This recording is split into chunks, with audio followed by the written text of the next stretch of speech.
दोस्तों, social media x का Grok एक बार फिर मैदान में है और आप तो जानते ही हैं, ये एक नाम ग्रोक अंधभक्तों और बीजेपी वालों के लिए बुरे सपने से कम नहीं है।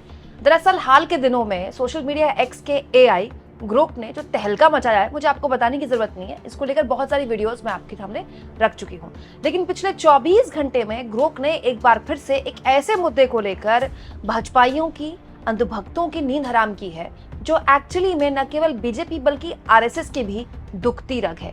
सब कुछ मैं आपको तफसील से बताऊंगी और साथ में आपको ये भी बताऊंगी दोस्तों कि ग्रोक ने कैसे पीएम मोदी के एक कदम की पूरी तरह से हवा निकाल दी, पानी निकाल दिया। दोस्तों, हुआ ये कि कल बाबा साहब की जन्म जयंती थी।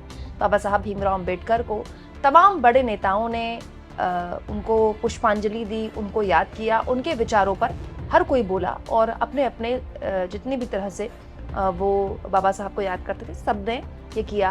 प्रधानमंत्री मोदी ने भी ये किया। बाकायदा संसद परिसर में एक कार्यक्रम था जिसमें मोदी थे, राष्ट्रपति स्वयं आई, लोकसभा अध्यक्ष ओम बिरला थे, जगदीप धनखड़ थे, इसके अलावा राहुल गांधी भी इस कार्यक्रम में थे, सोनिया गांधी भी थी, पक्ष विपक्ष सभी लोग यहाँ पर थे और सभी ने बाबा साहब को पुष्पांजलि दी। और क्योंकि बाबा साहब ने हिंदू धर्म त्याग करके बौद्ध धर्म अपनाया था, तो बौद्ध भिक्षुओं को भी यहाँ बुलाया गया था और बौद्ध भिक्षुओं को भी भेंट पीएम मोदी ने दी। इसके बाद पीएम मोदी हरियाणा गए और हरियाणा में भी उन्होंने एक भव्य कार्यक्रम किया और वहां भी बाबा साहब को पुष्पांजलि दी और बताया कि उनकी जो पूरी की पूरी सरकार है वो बाबा साहब के मूल्यों पर ही आधारित है और उनसे बड़ा जो भगत है बाबा साहब का कोई है ही नहीं। मतलब मोदी जी के बताने का ये मतलब था। इस बीच दोस्तों ग्रोक ने खेल कर दिया। आप तो जानते हैं दोस्तों, ग्रोक से कोई भी सवाल पूछ सकता है और किसी भी तरह का सवाल पूछ सकता है। तो सोशल मीडिया के एक बड़े सूरमा है राहुल गांधी 2.0। ये पिछले काफी दिनों से सोशल मीडिया से गायब थे, एक बार फिर सोशल मीडिया में अवतरित हो गए। 9 लाख से ऊपर इनकी फैन फॉलोइंग है और ये बेसिकली वो पोस्ट करते हैं, वो ट्वीट्स करते हैं जो अंधभक्तों को किसी हाल रास नहीं आता है। दोस्तों, राहुल गांधी ने एक ऐसा सवाल पूछ लिया ग्रोक से जो कि पूरे के पूरे मोदी जी के जो प्रयास थे बाबा साहब को लेकर उसकी धज्जियां उड़ा देता है और पिछले 24 घंटे में सोशल मीडिया में तब वायरल हो रहा है। मतलब गजब का वायरल हो रहा है। क्या वायरल हो रहा है? ग्रोक से पूछा गया ये सवाल और सवाल में ग्रोक का जवाब। दरअसल सवाल क्या था मैं आपके सामने रखती हूँ। राहुल गांधी 2.0 जो कि पैरोडी अकाउंट है राहुल गांधी का, राहुल गांधी के नाम पर कोई पैरोडी अकाउंट चला रहा है। कौन चला रहा है मुझे पता नहीं। उन्होंने सवाल पूछा, नमस्कार ग्रोक भाई, 12 दिसंबर 1949 को आरएसएस वालों ने किसका पुतला फूका था? देखिए, सिंपल सा सवाल है, ठीक है, किसी का नाम नहीं लिया गया कि फलाने का पुतला फूका गया था कि ढिमकाने का। जवाब ग्रोक क्या देता है? नमस्कार, 12 दिसंबर 1949 को आरएसएस ने हिंदू कोड बिल के विरोध में डॉक्टर बीआर अंबेडकर और जवाहरलाल नेहरू के पुतले फूके थे। ऐतिहासिक रिकॉर्ड जैसे रामचंद्र गुहा की किताब इंडिया आफ्टर गांधी इसकी पुष्टि करते हैं। अंबेडकर पर खास ध्यान था क्योंकि वे इस बिल के मुख्य समर्थक थे। ये घटना उस समय के सामाजिक सुधारों और विरोधों को दर्शाती है। मतलब ग्रोक ये कह रहा है कि 1949 में जब हिंदू कोड बिल लाया गया था, बहुत ही क्रांतिकारी कोड बिल था और दोस्तों उस वक्त नेहरू की सरकार थी, नेहरू प्रधानमंत्री थे और ये हिंदू कोड बिल लाने में बाबा साहब का बहुत बड़ा योगदान है और बेसिकली ये हिंदू कोड बिल क्रांतिकारी बदलाव लेकर आया भारतीय समाज के अंदर और महिलाओं को बहुत बड़ी ताकत दी। लेकिन इस बिल के विरोध में ग्रोक ये कह रहा है कि न केवल आरएसएस ने पुतले फूके नेहरू के, बल्कि विशेष तौर पर अंबेडकर के भी, क्योंकि वो इस हिंदू कोड बिल के विरोध में थे। आगे फिर से सवाल पूछा गया, लेकिन ग्रोक भाई, आरएसएस बाबा साहब अंबेडकर का इतना विरोध क्यों कर रही थी? क्या बाबा साहब हिंदू महिलाओं को संपत्ति और समानता का अधिकार दिलवाकर कुछ गलत कर रहे थे? जवाब सुनिए दोस्तों और गौर से सुनिएगा। आरएसएस ने बाबा साहब अंबेडकर का विरोध हिंदू कोड बिल के कारण किया, जो महिलाओं को संपत्ति और तलाक का अधिकार देता था। वे इसे हिंदू परंपराओं पर हमला मानते थे, जो धर्मशास्त्रों के खिलाफ था। उनके विचारों में ये पारिवारिक ढांचे को कमजोर करता था। क्या बाबा साहब गलत थे? नहीं, उनका लक्ष्य लैंगिक समानता और सामाजिक प्रगति था। ये सुधार आधुनिक भारत के लिए जरूरी थे। विरोध के बावजूद बाबा साहेब की दृष्टि ने महिलाओं के अधिकारों को मजबूत किया, जो आज भी प्रासंगिक है। दोस्तों, ये बात ग्रोक ने बोली है, कुमकुम बिनवाल ने नहीं बोली है और न ही कुमकुम बिनवाल ने ग्रोक से ये सवाल पूछा है। इसके बाद सोशल मीडिया में इस जवाब ने तहलका मचा दिया। क्यों?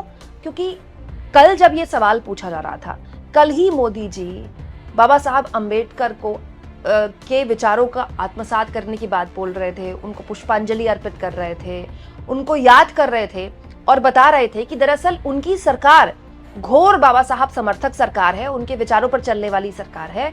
और ये तो कांग्रेस पार्टी है जिसने बाबा साहब के साथ बार बार अपमान किया। दोस्तों, ये तो बात हुई हिंदू कोड बिल के विरोध की। इसके अलावा अगर आप चाहें तो जनसत्ता का ये आर्टिकल भी पढ़ सकते हैं, जिसमें 2016 में इतिहासकार रामचंद्र गुहा के आर्टिकल का हवाला दिया गया है, जो कि इंडियन एक्सप्रेस में लिखा गया था विच अंबेडकर नाम के शीर्षक में। इस आर्टिकल में ऑर्गेनाइजर का हवाला दिया गया है कि ऑर्गेनाइजर ने बकायदा एक संपादकीय छापा था 30 नवंबर 1949 में, जिसमें ऑर्गेनाइजर ने भारत के संविधान के लिए लिखा था, भारत के नए संविधान के बारे में सबसे बुरी बात यह है कि इसमें कुछ भी भारतीय नहीं है। इसमें प्राचीन भारतीय संवैधानिक कानूनों, संस्थानों, नामकरण और कथन शैली का कोई निशान नहीं है। दोस्तों, वैसे हमारे देश में इतिहास पढ़ने, इतिहास समझने का जो चलन है वो किताबों से बहुत कम हो गया है। लोग सारा इतिहास व्हाट्सएप यूनिवर्सिटी से पढ़ रहे हैं, या फिर किसी सोशल मीडिया ऐप से पढ़ रहे हैं, या फिर किसी एआई से पढ़ रहे हैं। तो मैं आपको कोई इतिहास की क्लास नहीं देने वाली हूँ यहाँ पर, लेकिन आपके सामने एक छोटी सी जानकारी रख रही हूँ। दोस्तों, 1974 में पुणे में वसंत व्याख्यानमाला में भाषण दिया गया था उस वक्त के सरसंचालक बाला साहब देवरस द्वारा, और उन्होंने पहली बार अंबेडकर को हिंदू चिंतक घोषित किया था। मतलब आप कह सकते हैं दोस्तों कि 1974 वो पहला निर्णायक साल था जब आरएसएस ने तय किया कि वो न केवल बाबा साहब के विचारों को आत्मसात करने की बात अपने स्वयंसेवकों को बोलेगी, बल्कि बाबा साहब को हिंदू चिंतक भी पहली बार आरएसएस ने घोषित किया। उससे पहले इस तरह के संस्थान बाबा साहब का घोर विरोध करते रहे। और ऐसा नहीं है कि मैं कोई रॉकेट साइंस बात बोल रही हूँ, कोई ऐसी बात बोल रही हूँ अरे कुमकुम बिनवाल ने क्या बोल दिया। ये सब कुछ डॉक्यूमेंटेड है, क्योंकि ये बहुत पुरानी बात नहीं है। दोस्तों, आप चाहें तो इतिहास की किताबों में खंगाल सकते हैं, और उससे भी कम अगर मेहनत करना चाहते हैं तो आप सोशल मीडिया में तमाम ऐसी वेबसाइट्स हैं जिसमें सब कुछ छपा हुआ है। तो बड़ा सवाल ये है कि आज बाबा साहब सबके लिए इतने आदरणीय और परम पूजनीय क्यों हो गए हैं कि प्रधानमंत्री एक दिन में 2-2, 3-3 बार उनको पुष्प अर्पित कर रहे हैं और पूरा का पूरा भाषण उनको समर्पित कर रहे हैं, और उनके भाषण के जरिए कांग्रेस पार्टी को निशाने पर ले रहे हैं। हाँ, ये बात सही है दोस्तों कि कांग्रेस पार्टी और बाबा साहब के जो रिश्ते हैं वो भी प्रॉब्लमैटिक हैं। ये भी बात सही है कि हिंदू कोड बिल की वजह से ही बाबा साहब ने नेहरू के कैबिनेट से इस्तीफा दिया था, क्योंकि बाबा साहब चाहते थे कि वो तुरंत हिंदू कोड बिल लागू हो जाए। लेकिन वहाँ उस वक्त हमारे देश की ऐसी परिस्थितियां नहीं थी, नया नया देश आज़ाद हुआ था और बहुत भारी विरोध हो रहा था इसका। बाद में हिंदू कोड बिल लागू हुआ, उसमें कई अधिकार महिलाओं को दिए गए, जिसकी वजह से आज हमारी जैसी लड़कियां पढ़ पा रही हैं, लिख पा रही हैं, हमारे पास आर्थिक स्वतंत्रता है। वो लागू हुआ हिंदू कोड बिल, लेकिन जिस तरह से बाबा साहब चाहते थे उस तरह से नहीं हुआ। लेकिन बड़ा सवाल ये है दोस्तों कि ये तो सच्चाई है ना कि बाबा साहब ने जिस संविधान को हमारे देश को उपहार में दिया, जिसकी वजह से आप और मैं आज़ादी से बोल पा रहे हैं, पढ़ पा रहे हैं, लिख पा रहे हैं, अपने विचार रख पा रहे हैं। दोस्तों, वो संविधान जो बना उस वक्त सरकार पंडित नेहरू की थी, प्रधानमंत्री पंडित नेहरू थे, और पंडित नेहरू की कैबिनेट में ही लॉ मिनिस्टर थे, कानून मंत्री थे बाबा साहब। अगर पंडित नेहरू ना चाहते तो क्या बाबा साहब कैबिनेट में आ पाते? और पंडित नेहरू की कैबिनेट भी अगर आप उस वक्त की देखेंगे तो गजब की कैबिनेट है दोस्तों। उस वक्त कैबिनेट में ऐसे ऐसे लोग थे पंडित नेहरू के जो नेहरू के धुर विरोधी थे दोस्तों। और गांधी के कहने पर न केवल अंबेडकर को कैबिनेट में जगह मिली, बल्कि ये भी मानना पड़ेगा कि मतलब हमारे बाबा साहब की वजह से दुनिया का सबसे सुंदर संविधान हमको मिला है दोस्तों। आम आदमी को इतना सुरक्षित करने वाला आजाद भारत का जो पूरा सपना बाबा साहब ने उस वक्त देखा था, वो बिना संविधान के हो नहीं सकता था। हाँ, ये बात सही है कि बाद में कांग्रेस पार्टी के साथ बाबा साहब के जो रिश्ते हैं वो भी सब डॉक्यूमेंटेड है, आप चाहें तो वो भी पढ़ सकते हैं, और उसको लेकर खुलकर बाबा साहब ने भी बोले हैं, उनके इंटरव्यूज भी हैं बाकायदा। हाँ, लेकिन अब कांग्रेस पार्टी भी बाबा साहब के आदर्शों की बात करती है, कांग्रेस पार्टी भी बाबा साहब को पुष्पांजलि देती है, कांग्रेस पार्टी भी ये बताती है कि एक्चुअली में बाबा साहब के जो सच्चे समर्थक थे वो तो कांग्रेस पार्टी के लोग ही थे। क्यों? क्योंकि बाबा साहब आज की राजनीति में सबसे ज्यादा जरूरी हो गए दोस्तों।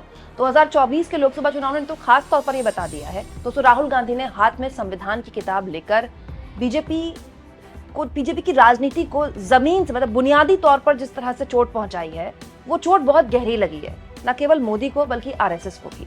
और उसी चोट का जो कंपनसेशन है, आप कह सकते हैं कि बाबा साहब के विचारों को आत्मसात करने की बात कही जा रही है, मोदी द्वारा भी कही जा रही है, बाकी दलों द्वारा भी की जा रही है। लेकिन सच्चाई ये है दोस्तों कि बाबा साहब के रिश्तों को लेकर अगर मोदी कांग्रेस पार्टी को निशाने पर ले रहे हैं, तो मोदी को आरएसएस और बाबा साहब के रिश्तों पर भी बात करनी चाहिए, खुलकर बात करनी चाहिए।